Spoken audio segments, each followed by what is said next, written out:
ይህ ፓራኮማንዶ ሚዲያ ነው። ሊባኖስ ገዳሙ ይህንን ዛሬ የማቀርብላችሁን መልእክት ይህን ይዤላችሁ የመጣሁትን መልእክት ፕሊዝ ሁሉም ሰው እንዲሰማው ሰብስክራይብ፣ ሼር፣ ላይክ አድርጉ ፕሊዝ። ይህንን መልእክት ሁሉም ሰው እንዲሰማ በተለይ አማራ የሆነ ኢትዮጵያዊ የሆነ ይህን መልእክት እንዲሰማ ሰብስክራይብ፣ ሼር፣ ላይክ አድርጉ። ለምንድነው አማራ እንዲያልቅ እንዲሞት የተፈረደበት? ከምድረ ገጽ እንዲጠፋ አማራ የተፈረደበት ለምንድነው? አንድ ነገር ልናገር። የጀርመን ናዚ ሂትለር አይሁዶችን ለምንድነው ማጥፋት የፈለገው? መነሻውስ ምንድነው የሚለውን መጀመሪያ አንኳሩን እንየው። እቸም ይሄ የአይሁድ መጨፍጨፍ ናዚ አይሁድን እንዴት አድርጎ እንደጨረሳቸው ከማንኛውም ሰው ከዓለም ሕዝብ የተደበቀ አይደለም። ግን ምናልባት የተሰወረባችሁ ካላችሁ የተደበቀባችሁ ካላችሁ ትንሽ ጠቆም አድርጌ ልለፍ ብዬ ነው። ለምን ከአማራ መጥፋት ጋር ይያያዛል? ናዚ ጀርመን ምንድነው የጀርመኑ ናዚ ሂትለር አይሁዶችን ማጥፋት የጀመረው ወይስ የተነሳበት ምክንያቱ ኮዙ ምንድነው? ኮዙ ምንድነው? አይሁዶችን እንዲጠፉ የተደረገበት ኮዝ ምንድነው? የጀርመን ናዚ ሂትለር 10 አለቃ ነበር። ታሪኩን የምታውቁ ካላችሁ የጀርመን ወታደር ውስጥ የነበረ አንድ 10 አለቃ ተራ የነበረ ነው።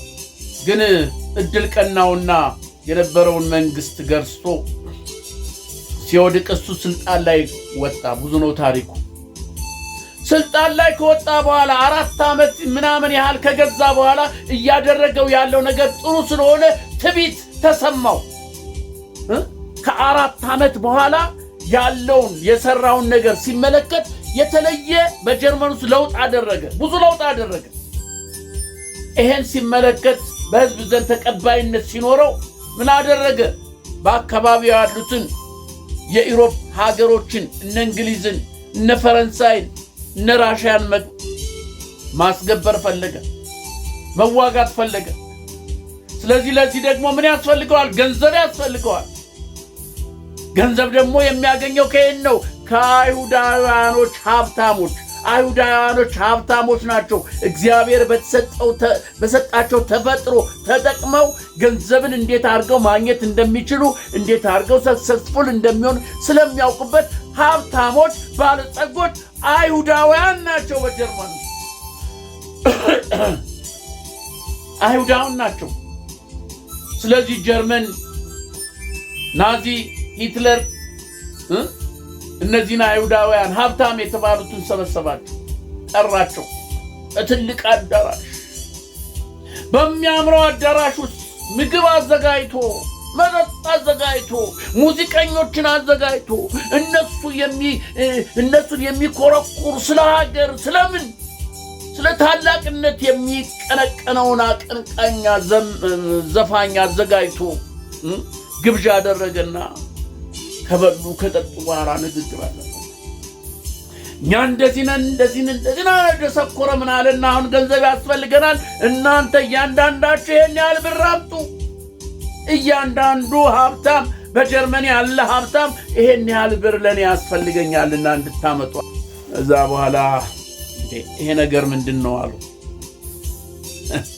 ስላበላን ስላጠጣን በሙዚቃ ስላዝናናን ዓላማውን እቅዱን ሌሎችን ሀገር እንዲወር ሌሎችን ሀገር እንዲያጠፋ እንዴት እንፈቅዳለን? ለዚያ የሚሆን ብር እንዴት እንሰጣለን ብለው ተነጋገሩና አናደርገውም ማለት አንሰጥም አናደርገውም ማለት ሰው እንድታጠፋ ሀገር እንድትወር ንብረት እንድታወድም የሚያችል ብር አንሰጥህም። አትሰጡኝም? እሺ ተበተኑ። ወዲያውኑ አዋጅ አወጡ። አይሁድ የተባለ የይሁዲ ዘር የተባለ በሙሉ በአገሪቱ ውስጥ ያለው እየታዘ እንዲታጎራል። እየተያዘ መጫት የለ እርጉዝ የለ የሞተ አስከሬን አታምኑ ታሪኩ የሞተ አስከሬን ሊቀበር የተዘጋጀ አስከሬን ወስደው ካምፕ ውስጥ ከተውታል። የሞተን እኮ አስከሬን የአይሁድ አስከሬን የሞተን የነበረውን ጥላቻ የነበረውን የዘር ማጥፋት። ስለዚህ አይሁድ የተባለ መጥፋት አለበት። ንብረት አለ በሙሉ ተለቀመ፣ በሙሉ ተሰበሰበ። በየጓዳው በየጎድጓዳው እየተገባ አይሁዶችን ለማትረፍ የደበቁ ጀርመናውያን ሳይቀሩ በ3 ነው በ4 ካምፕ ሰበሰባቸው። እዛ በመርዝ ጢስ፣ በጥይት፣ በሳት አነደዳቸው በሙሉ አንድ ሳይቀር። ሀብታቸውን ወረሰ። ጦርነቱን ቀጠለ። መጨረሻ አልሆነም። እሱና ልጆቹ ቤተሰቡ ራሱን በራሳቸው አጠፉ። እንግዲህ አይሁዳዊን አንድም አይሁዳዊ እንዳይተርፍ ተብሎ ሊገደልበት የተወሰነበት በዚህ ምክንያት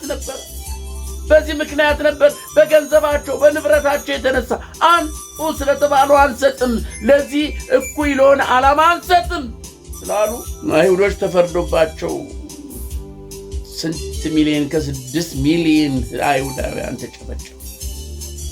ዛሬም አማራ ለምንድነው ከምድረ ገጽ እንዲጠፋ የተፈለገው? ለምንድነው ከምድረ ገጽ እንዲጠፋ የተፈለገው አማራ? ለምንድነው? ንገሩኝ። ለምንድነው?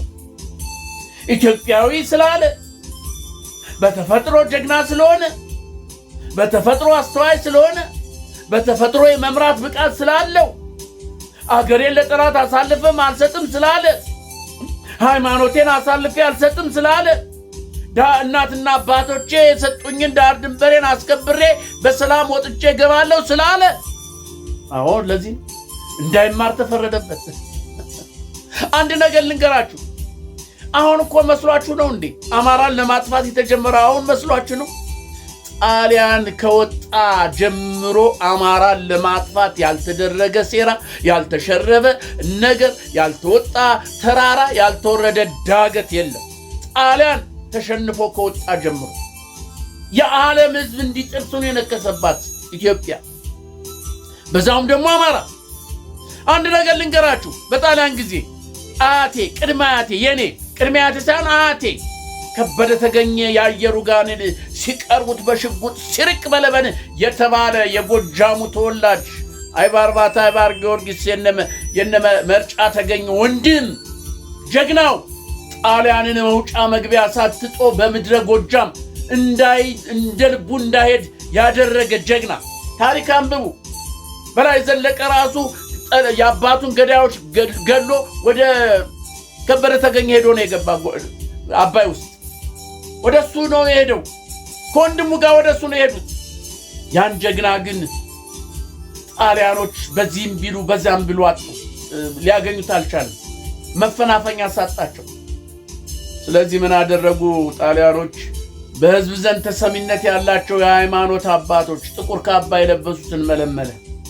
እባካችሁን አስታርቁ፣ እንዲህ ነው በሚል ብዙ ነው ጣጣው፣ ብዙ ነው እንትኑ ትርክቱ።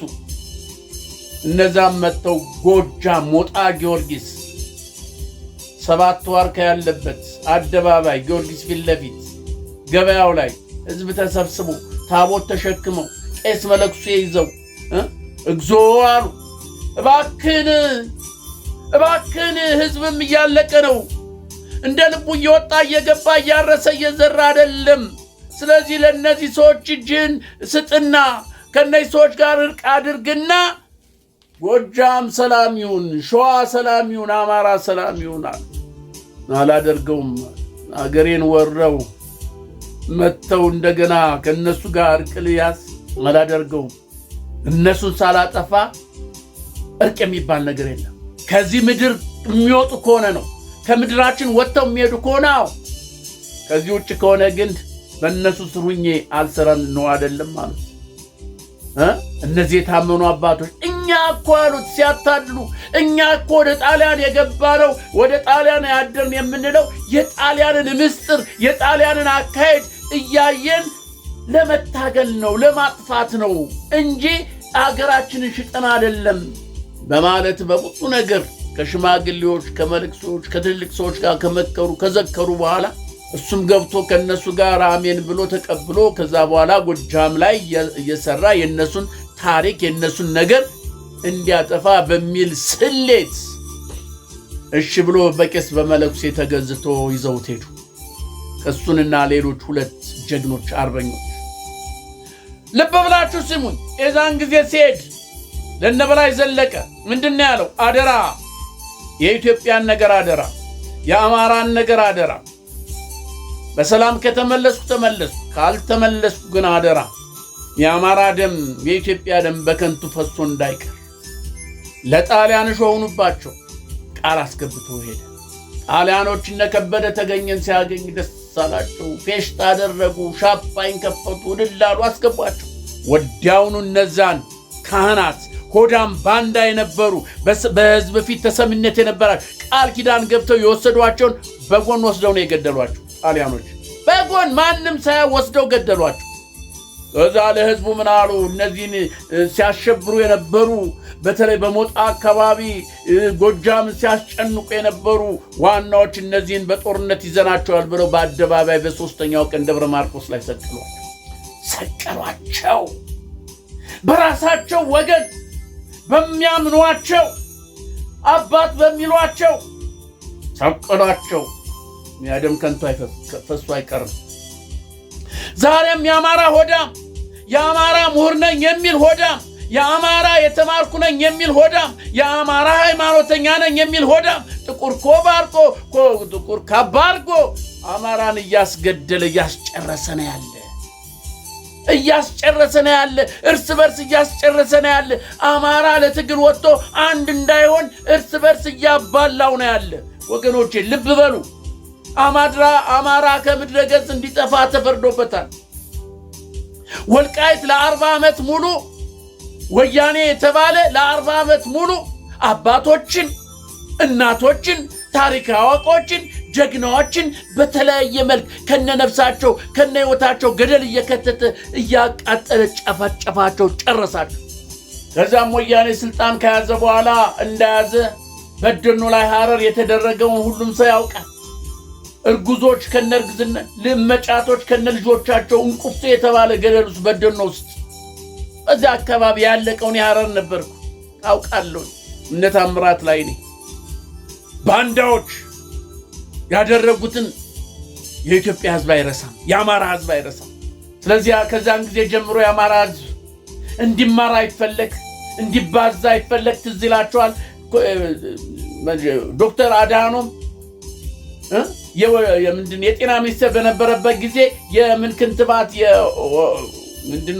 ክትባት የወባ ክትባት ምናምን እየተባለ የአማራን ወጣቶች የአማራ ወጣት ሴቶችን እየተወጋ ስንቱ ነው መካን የሆነው? እንዳይባዛ እኮ ነው፣ እንዳይማር ትምህርት ቤቱ እየተቃጠለ በወረሽኝ እንዲያልቅ እየተደረገ። ናዚ አይሁድን ያጠፋው አንድ ላይ ሰብስቦ ነው። ዛሬ ደግሞ የአማራ ናዚዎች የኢትዮጵያ ናዚዎች ደግሞ አማራን በተናጠል አንድ ባንድ እያጠፉት ነው። በወለጋ እየሆነ ያለውን አይተናል። በአንድ ጉድጓድ ሲቀበር ከ2 እስከ 3 ዓመት በፊት በሰሜን ሸዋ ባጣዬ ከነንብረታቸው እንዴት እንደተቃጠሉ እያየን ነው። በአሩሲ ከነቤተ መቅደሳቸው እየተቃጠሉ፣ በሻሸመኔ ተዘቅዝቀው እየተሰቀሉ አማራ እየተለየ እንዲጠፋ ሲፈረድበት ተማር የሚለው አሸክሻቂው እዛ ቁጭ ብሎ አማራን ያስጨርሳል እንደ ካህናቱ። ግን አማራ አይጠፋም። አይሁድ እንኳን ያን ያክል ተጨፍጭፈው አለቁ ጠፉ ሲባሉ ዛሬ ዓለምን የሚያሽከረክሩ እነዛ ጠፉ የተባሉት ናቸው። እንኳንስ አማራ ከ60 ከ70 ሚሊዮን በላይ የሆነው አማራ አትድከሙ፣ ሶቀቃ መከራ ታበዙ ይሆናል እንጂ አማራን አታጠፉት። ስለዚህ አማራ ኢትዮጵያዊ ነኝ ስላለ አገሬን አሳልፌ አልሰጥም ስላለ አማራ እንዲጠፋ ተወሰነበት። የትግራይ ህዝብ እንዲጠፋ ተወሰነበት። ኢትዮጵያዊ ነኝ ስላለ የትግራይ ህዝብ በነ ገብረጽዮን በባንዳዎች አሁንም የውርስ በርስ ለማጋደል እያሟሟቁ ያለ አማራና ትግራይ ያቅዳቸው እንዲሰራ በዚህም በዛም ብለው እርስ በርስ ለመዋጋት እርስ በርስ ለማጫረስ እያኮበኮቡ ነው። ለምን እንደሆነ አላቅም። የአማራ ወጣት የትግሬ ወጣት ይሄን ሻጥር እንዴት የአማራ አክቲቪስት የትግራይ አክቲቪስት እንዴት ይሄንን ሻጥር ይሄንን ነገር እንዴት አያስተውሉም? እስቲ 40 እና 50 ዓመት ተዋግተው የትግራይ ህዝብ ያለፈለት ነገር ምንድነው? የሆነለት ነገር ምንድነው? እናት አባቱን ከማጣት ያለፈ ታሪካዊ አውቆችን ከማጣት ያለፈ ኢትዮጵያን ያቆዩአትን የመሰረቷትን አባቶች ከማጣት የተረፈ ታሪክን ከማውደም የተረፈ ምንድነው ያገኘ ትግራይ እስቲ ንገሩኝ? ምንድነው ያገኘ? ዛሬም በረሃብ፣ ዛሬም በስደት፣ ዛሬም በአጥም እኮ ነው ያለ 40 እና 50 ዓመት እየተዋል የአማራ ህዝብ ያገኘው ምንድነው? ንገሩኝ እስቲ። ለዚህ እኮ ነው ኖአሉ አማራ አንጠፋም ብለው ተደራይተው ተነሱ። ፋኖ ደግሞ አንድ መሆን አቃታቸው። ለምን? ባንዳዎች ሰርገው ገብተዋል። እነዘመነን የሚከፋፍል የጎንደሩን፣ የሸዋውን፣ የወሎውን እንዲከፋፈል አንድ እንዳይሆን የሚያደርጉ እነ እስክንድር ነጋሉ፣ እነ ማስረሻ ሰጤ እነሱ ሰርገው ገብተዋል። መዓት ናቸው አንድ እንዳይሆኑ። ግን መኑኝ አንድም ሆኑም አልሆኑም የአማራ ህዝብ አይጠፋም። የአማራ ህዝብ አይጠፋም። አንድ ባህር ዛፍ ሲቆረጥ 1000 ባህር ዛፍ ነው የሚያቆጠቁጠው። 1000 አይታችኋል። ስለዚህ አንድ ጀግና ሲሞት፣ አንድ የአማራ ጀግና ሲሞት 1000 ጀግናዎች ነው የሚፈለፈሉት። አንድ ጀግና አቶ ነጋሽ ተስፋዬ መካሻ እኒህ ሰው እነ እስክንድር ነጋ እነ መከታው አስረው አስገደሏቸው። 1000 ጀግኖች ይመጣሉ። እኔ የምለው በሸዋ በአፋድ ውስጥ ያለ ፋኖ ለምንድነው ፋኖ ብለህ የወጣኸው? ንገረኝ እስቲ። አማራ ሊጠፋ ነው፣ ከምድረገጽ ሊጠፋ ነው፣ ታገላለሁ የሚያጠፋውን ብለህ አይደለም ወይ መፎር ቀንበርህን ሰቅለህ የወጣኸው? ታዲያ ዛሬ ያንተን አባቶች ያንተን ጀግናዎች እየወሰደ እየገደለ ፋኖ ራሱ አብረህ ያለው መሪ ነው የምትለው እየገደለ ምንድነው አፍህ ለጉመህ ዝም ያልከው? እንዳትናገር ያደረገው ምንድነው? ንገረኝ እስቲ። እናንተ የሸዋ ፋኖች፣ በአፋድ ውስጥ ያላችሁ የሸዋ ፋኖች እንዴት አንድ ጀግና ይጠፋል? እንዴት አንድ የሚያስተውል ፋኖ ይጠፋል? ስለዚህ አማራ እንዲያልቅ የተፈረደበት በዚህ ምክንያት ነው። አገሬን ስለሚል፣ ኢትዮጵያን ስለሚል፣ ሃይማኖቴን ስለሚል። ስለዚህ ኢትዮጵያውያን ንቁ። እናንተ አማራ እንዲጠፋ የምትተባበሩ በሚኒስቴር ደረጃ በሚኒስቴር ዴታ ሆናችሁ እና ማካሪ ሆናችሁ እነ ዲያቆን ክብረት ዋጋችሁን ታገኛላችሁ። ዋጋችሁን እነ ጌታቸው ረዳ ዋጋችሁን ታገኛላችሁ። እመኑኝ። አጥፍታችሁ እንድትጠፉ ነው የምትሆኑት። ታጠፋላችሁ፣ እንድትጠፉ ደግሞ ትደረጋላችሁ። እመኑኝ። ዛሬ እንደዚህ ጌታቸው ረዳ አንዴ በዚህ ነው አንዴ ይላል፣ አንዴ አብይን ድንቅ ሲል ሲሳደብ የነበረ እንደገና ዛሬ ደግሞ አብይን የመሰለ አሸንፎን በቃ ይቀበጣጥራል። የሚያናገረው ነገር የለም። እነታየ ቦጋለ የኢትዮጵያ ህዝብ ይፋረዳችኋል። የአማራ ደም ይፋረዳችኋል። እመኑኝ። በተለይ ይሄንን ጠለስንና የግርማ ካሳን ስሙት። ትክክለኛ መረጃ ከብዙ ጊዜ ጀምሮ እከታተላቸዋለሁ። ሁለቱን በደንብ ነው መከታተላቸው። የሚናገሩት ሁሉ ትክክለኛ የሆነ መረጃ፣ ትክክለኛ የሆነ ግርማ ካሳ ከዓመት ከምናምን በፊት እኒህ ሰው ሲታሰሩ ወደ 400 ፋኖች ሲታሰሩ ጮኋል፣ ለፍልፏል። አማራ ልትከፋፍል ነው ተብሏል። ጮኋል። ይታሰሩ እንዴት ፋኖን እንዴት ያስራል ብሎ ጮኋል። ያው የጮኸው ይኸው ተገደሉ። ስንት ጀግኖች አማራ ይሄ አንድነት እንዲመጣ ብለው ያሉትን ስንት የሸዋ አማራ ፋኖች መሪዎች ነው የተገደሉ እርስ በርስ። ስሙት የዚህን ሰው የጠለስን የግርማ ካሳን እንትን እየገባችሁ ያለፈውን እየገባችሁ እዩት፣ እየሆነ ያለውን እዩት። የዛን ጊዜ የራሳችሁን ፍርድ ትፈርዳላችሁ። ዝም ብዬ አይደለም ምን የምናገረው። ግርማ ካሳን ተከተሉት የምለው ዝም ብዬ አይደለም። ስሙት የምለው ዝም ብዬ አይደለም። ጠለስን ስሙት የምለው ዝም ብዬ አይደለም። ተከታትዬ እየሆነ ያለውን እውነተኛ የሆነ መረጃ ነው እያመጡ ስለሆነ ነው። እየሆነ ያለውን ከወዲሁ እየተናገሩ ስለሆነ። ስለዚህ የሸዋ አማራ በአፋድ ውስጥ ያላችሁ በእነ እስክንድር በእነ መከታው ስር ያላችሁ ፋኖች ምንድነው ያፈዘዛችሁ? ሸዋ እኮ ጀግና ነው ይባል የለም እንዴ? ጀግንነታችሁ የታለ? የነ ፕሮፌሰር አስራት ዘር አይደላችሁም?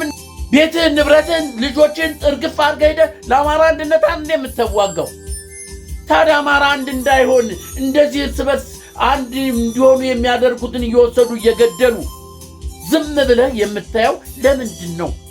የሸዋ ህዝብ ለምንድን ነው እኒን የመሰሉ አባት ወስደው ሲገሏቸው አስረው ሲያስገድሏቸው ዝም የሚል የሸዋ ህዝብ እንዴት? ምንድነው አዚም ድንዛዝ የተደረገባቸው? ትናንትና አቶ ተስፋዬ መካሻን አስገደሉ። ዛሬ ደግሞ ይሄን ይታያቸዋል። ይሄንን ኮሎኔል አስረውታል። አይገርም? እነዚህ እኮ ናቸው። እነዚህ እነ በቀለ ጢሞ በሏቸው፣ እነዚህ በሏቸው፣ እነ መምህር መትነስኖት የሚሉት እነዚያ የእንጨት ሽበት ነው የምለው እነዚህ እነ በቀለ ጢሞ ምናምን እነዚህ የምትሏቸው በአጠቃላይ የአማራ ጸር በገንዘብ የተገዙ አማራ አንድ እንዳይሆን የሚያደርጉ የአማራን አንድነት የሚያደርጉን እነዚህ ጋይ ተስፋዬን ትናንት አስገደሉ። ዛሬ ደግሞ ኮሎኔሉን አሰሩት ከሌሎች ጋራ። ይሄ ነው ኮሎኔሉ በአፋድ ውስጥ የመጀመሪያው መሪ የነበረ ይሄን ኮሎኔል ዛሬ አሰሩ። ይሄን ጀግና አሰሩት።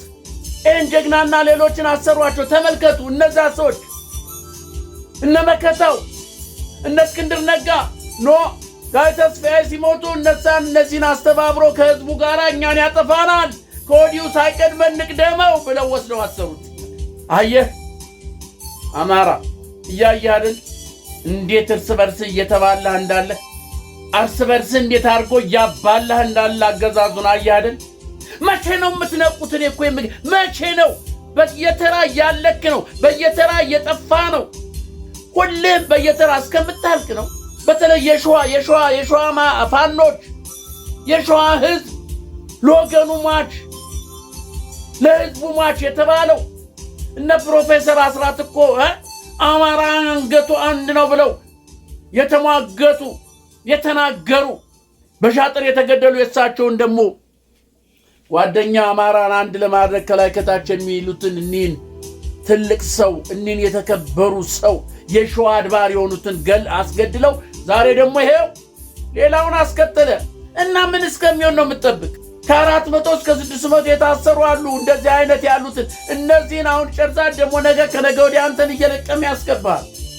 ናዝር ቤት ሲገባ ሲል ያስከው ዱላ ነው መሳሪያ መስሎኝ ያስከው። ለምንድን ነው የምታሰር ብለህ አትመዝም? ፋኖ የሸዋ ፋኖ እንደዚህ ነው እንዴ? የሸዋ አማራ እንደዚህ ነው እንዴ? እንደዚህ አይደለም። ይሄ የአማራ አፋ ውስጥ ያላችሁ ደግሞ መሪዎች አንድነት እያላችሁ እየተጎተተ እያያችሁ ዝም ብላችሁ እያድበሰበሳችሁ ዝም የምትሉ እነዚህ የአንድነቱ እንቅፋት እነ መከታው እነ እስክንድር እንደሆኑ እያወቃችሁ ለምንድን ነው የምትለማመጡት? ንገሩኝ እስቲ ለምንድን ነው? እነዚህ በመካከላችሁ ያላችሁን ወደ አንድነት እንዳይመጡ ኒዳቸውን የሚፈልጉትን ሰዎች እስካልጠፉ ድረስ የአማራ አንድነት መጥቶ የአማራ ትግል በጊዜ ይቋጫል ማለት ዘበት። 85% 80% አፋ ነው ብትል እነዚህ እስካልተወገዱ ድረስ በጭራሽ፣ እነዚህን እስካላጠራ ድረስ በጭራሽ ወደ አንድነት አትመጣ። ስለዚህ ኢትዮጵያውያኖች በሙሉ ትግራውያን፣ አማራ እንድንጠፋ ተፈርዶብናል፣ እንድትጠፋ ተፈርዶብናል እያየ ነው። ስለዚህ በአንድነት ቁመን እባካችሁ በአንድ ልብ እንሁን። ስልጣኑ ወንበሩ ይመጣል። ስልጣን ወንበር ለአንድ ሰው ነው፣ ለሁሉም አይሆንም። ግን ወንበሩን ከማየታችሁ በፊት የሚጠፋውን ህዝባችሁን ተመልከቱ። የሚፈሰውን ደም በየሀገሩ በየአካባቢ በየክፍለ ሀገሩ እየታረደ ያለውን የአማራን ህዝብ እየታረደ ያለውን ትግራውያን ተመልከቱ፣ አስቡ። አማራ አይጠፋም፣ እመኑ። ትግራይም አይጠፋም፣ ኢትዮጵያም አትጠፋም። ግን ብዙ ዋጋ ይከፈላል። ብዙ ዋጋ ሊባኖስ ገዳሙ ነኝ ከአሜሪካ። ሰብስክራይብ፣ ሼር፣ ላይክ አድርጉ። በሌላ ቪዲዮ እንገናኛለን። ሰላም ለኢትዮጵያ ይሁን፣ ሰላም ለአገራችን ይሁን። የኒ ሰው ደም ይፋረዳል ዝም ካልክ፣ የኒ ሰው ደም ይጮሃል ዝም ካልክ፣ የኒ ሰው ደም ቅንቅን ሆኖ ይበላሃል። እመነኝ የሸዋ ፋኖ ስማኝ፣ የኒ ሰው ደም ቅንቅን ሆኖ አያስተኛም፣ እሾ ሆኖ አያስከድም እስካልመለስክ ድረስ። በቅር በትኩስ ሊባኖስ ገዳሙ ነኝ ባይ